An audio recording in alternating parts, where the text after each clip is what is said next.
Welcome to the Lakers News Today channel. Take the opportunity to leave that like and subscribe to the channel. Let's go to today's news. During the latter half of the game at 0-20, there was a noticeable shift in momentum, but unfortunately, the team reverted to their earlier struggles from the beginning of the season. Surrendering a whopping 45 points in the first quarter, coupled with lackluster effort, painted a grim picture.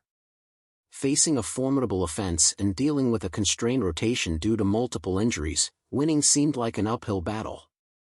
The defensive effectiveness of players like Vanderbilt, Reddish, and Vincent was compromised, particularly when combined with subpar effort on the court.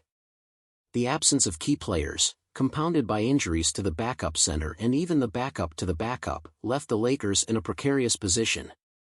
The team's margin for error had dwindled significantly. Now, shifting gears to the Phoenix game, problem number one was undoubtedly the lackluster effort at the game's outset. Giving up 45 points in the first quarter is a recipe for disaster.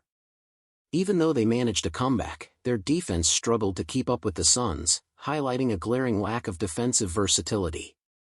Double-teaming Kevin Durant and Devin Booker backfired, leaving other players wide open, showcasing the team's personnel limitations.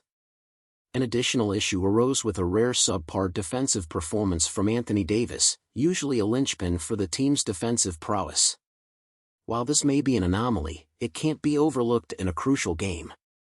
The foul disparity further compounded their challenges, with only 8 free throw attempts, a far cry from their usual 12 to 13, affecting their ability to capitalize on scoring opportunities.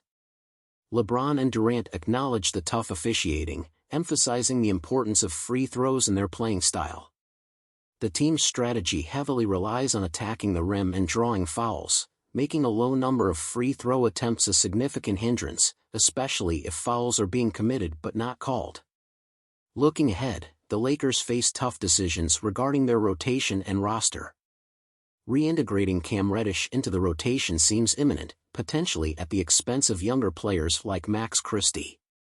The team's lack of trust in Christie is perplexing, considering his potential contributions.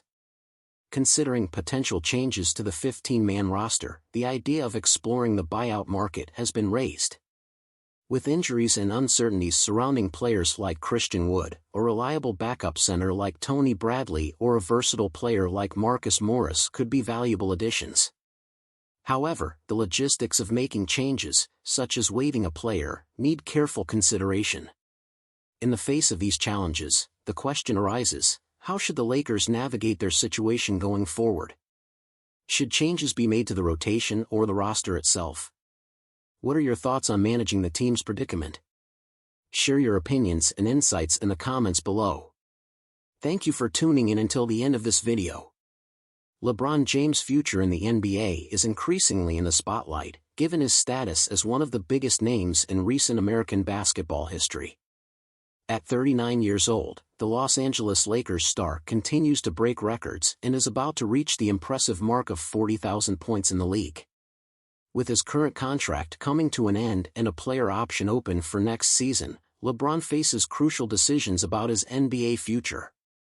He could opt for another year with the Lakers, explore free agency or even consider retirement, although the latter option doesn't appear to be in his immediate plans. Recently, details emerged about the type of contract the player would be seeking for the coming years. According to ESPN journalist Brian Windhorst, LeBron is aiming for a lucrative 9-figure contract over the next 3 years. During an appearance on First Take, Windhorst stated, "I think LeBron is planning on signing a multi-year deal in the offseason with the Lakers that will cost 9 figures. That will be even bigger than the deal he's getting now." The possibility of LeBron completing this long-term contract will depend on negotiations with the Lakers and how the team sees his role in the coming years, considering his advanced age. Additionally, LeBron has an expressed desire to share the court with his son, Bronny James, who is currently in his first year of college and could enter the draft next season. There is speculation that LeBron could use his player option to test free agency and join the team that drafts his son, if the franchise has the necessary financial resources. However, Windhorst suggests that LeBron would be inclined to waive his player option if the Lakers offer a multi-year commitment until his retirement. The Lakers' competitive performance in the search for titles could also influence LeBron's decision, especially given the current season, where the team occupies ninth place in the Western Conference, far from a direct place in the playoffs, despite the recent victory of the NBA Cup.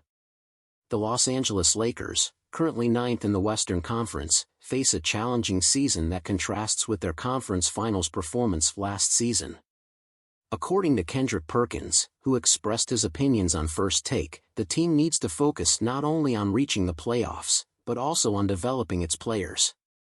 Perkins highlighted the lack of depth at the center position as a significant concern. He questioned whether the addition of Spencer Dinwiddie would be enough to propel the team to the top. Noting the current struggles, especially at the center position, Perkins suggested the team should focus on training its players to build a solid foundation. Despite general manager Rob Pelinka's efforts in the summer, bringing in names like Gabe Vincent and Christian Wood, injuries and inconsistent rotations hampered coach Darvin Ham's creation of a cohesive unit. LeBron James, often expressing frustration in postseason press conferences game, faces the pressure inherent to a team with elite talents like him and Anthony Davis. The pressure to win a championship is even greater when representing the Lakers, one of the biggest teams in the world, with high expectations.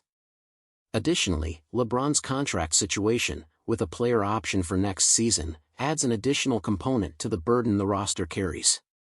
Ham's team faces an uphill battle as success is expected, and any result less than a return to the conference finals will be considered a failure. However, considering the Lakers' uneven performance this season, achieving that goal seems challenging. Despite the difficulties, the uncertainty surrounding the Lakers in the regular season doesn't mean we should count them out in the playoffs. LeBron James' story has taught us that counting him out is a mistake, making the purple and gold's journey an intriguing narrative as the playoffs approach, assuming they advance beyond the play-in tournament. Greetings, basketball enthusiasts. Buckle up for a wild ride as the Lakers navigate through unexpected twists. With Christian Wood sidelined due to a pesky left knee, the team faces a minimum 3-week hiatus from his on-court brilliance. The swelling saga, akin to a blockbuster plot twist, adds uncertainty to the timeline, leaving fans on edge, reminiscent of Gabe Vincent's earlier storyline. In the absence of Wood, Jackson Hayes steps into the solo center role, and Coach Darham must get creative with lineup adjustments.